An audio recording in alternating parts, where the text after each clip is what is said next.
शांतिपूर्ण समुदाय, हम लिखते हैं ना अंग्रेजी में भी, पीसफुल कम्युनिटी। मीना कुमारी जी का एक गाना था, तेरी महफिल में दिल लगाकर हम भी देखेंगे। तो मुसलमानों की महफिल में दिल लगाकर नाज़िया इलाही खान ने भी देखा, और जब देखा तो पाया कि हलाला ससुर के साथ बहू बिस्तर पर, आई एम सॉरी टू से, लेकिन मैं रॉ वर्ड ही यूज करती हूं। ससुर कर रहे हैं बहू का हलाला। और सनातन धर्म में मैंने कल देखा कि कैसे बहू बेटी की तरह खाना परोस रही थी। मुसलमानों की महफिल में दिल लगाकर मैंने भी देखा तो पाया पॉलीगेमी, एक मर्द और 4 सेक्स टॉय। और अनुमति तो 11 की, कि 11 महिलाओं को एक बिस्तर पर लेकर के आराम से अपने सेक्सुअल डिजायर्स को पूरा करो। ना पिता कुछ बोलेगा, ना मां कुछ बोलेगी, ना परिवार कुछ बोलेगा, और ना ही इस्लाम के मानने वाले, इस्लाम के ठेकेदार कुछ बोलेंगे। इस महफिल में दिल लगाकर मैंने भी देखा और पाया निकाह मुत्ता, टेम्पररी सेक्सुअल मैरिज। कुछ समय के लिए एक शादी में गई, एक आयोजन में गई, कोई लड़की मुसलमान बैठी और वहां पर किसी शादीशुदा अधेड़ मर्द को एक चहचहाती हुई, एक उछलती कूदती हुई मुसलमान बेटी पसंद आ गई और कह दिया अब्बा जान को कि ये लो 5 लाख रुपए और 1 हफ्ते के लिए अपनी बेटी दे देना। कॉन्ट्रैक्ट होता है, कॉन्ट्रैक्ट। हमने रजाकार के आखिरी मुखबिर असदुद्दीन अवैसी को सुना होगा कि निकाह इज अ कॉन्ट्रैक्ट मैरिज।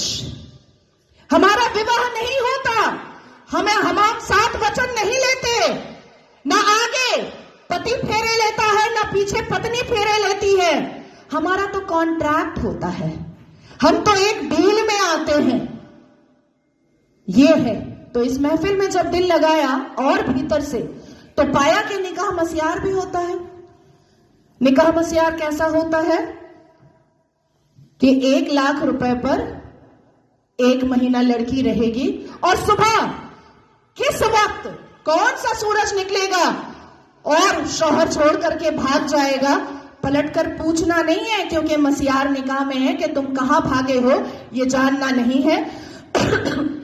तो मैं पूछना चाहती हूं कि अगर इस्लाम हमने रसूल का पैगाम है, अगर मुसलमान शांतिपूर्ण समुदाय है, तो चप्पल और पत्थर से मस्जिद अल्लाह का घर कैसे बचाते हो भैया?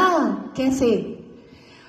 1947 से मुसलमानों ने अपने एक्टिविटी से, अपने बिहेवियर से ये लोगों को बताया है कि ये कोई अमने रसूल नहीं है, ये प्रॉफिट मोहम्मद सल्लल्लाहु अलैहि वसल्लम के फॉलोअर तो नहीं है, ये औरंगजेब के ठरकजेब हैं, ये मुगले आजम के जाहिले आजम हैं। बस इतना ही है इनका परिचय, इसके अलावा इनका परिचय कुछ भी नहीं है। शिक्षा बोलो नहीं लेंगे, इंसान बनने बोलो नहीं बनेंगे, कुछ पढ़ने बोलो नहीं पढ़ेंगे, कुछ करने बोलो नहीं करेंगे, लेकिन रेप करने बोलो तुरंत करेंगे, लव जिहाद करने बोलो तुरंत करेंगे, बम गोली बारूद फेंकने बोलो तुरंत फेंकेंगे, आतंक मचाने बोलो तुरंत मचाएंगे।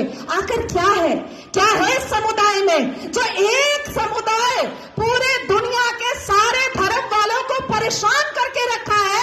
आखिर क्या है राज उस आसमानी किताब का, उस अल कुरान का राज क्या है जो मदरसों के अंदर छुप कर पढ़ाया जाता है, जो मजार के अंदर छुप कर करवाया जाता है, जो मस्जिदों के अंदर छुप कर सुनाया जाता है, जो घरों के अंदर तरबियत और तालीम में बताया जाता है?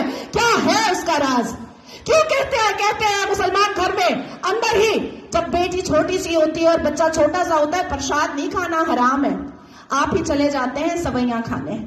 हमें बताया जाता है प्रसाद नहीं खाना हराम है, हमें बताया जाता है मंदिर के सामने खड़े नहीं होना, अल्लाह नाराज हो जाएगा, हमें बताया जाता है कि हिंदुओं के घर का पानी ना पीना, अल्लाह नाराज हो जाएगा, हमें बताया जाता है कि अपने जीवन साथी के लिए हिंदुओं को कभी मत चुनना, नहीं तो घर से, परिवार से बेदखल कर दी जाओगी। क्या है राज?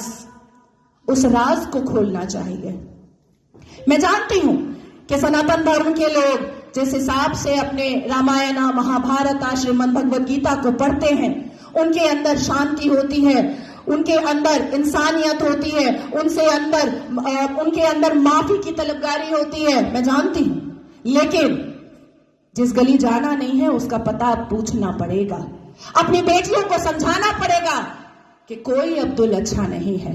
अपनी बेटियों को बुझाना पड़ेगा कि शाहरुख खान ने गौरी खान से शादी तो की है, पर हर रेड़ी वाला, हर संतरे वाला, हर नींबू वाला, हर अचार वाला, हर पंचर वाला शाहरुख खान नहीं होता।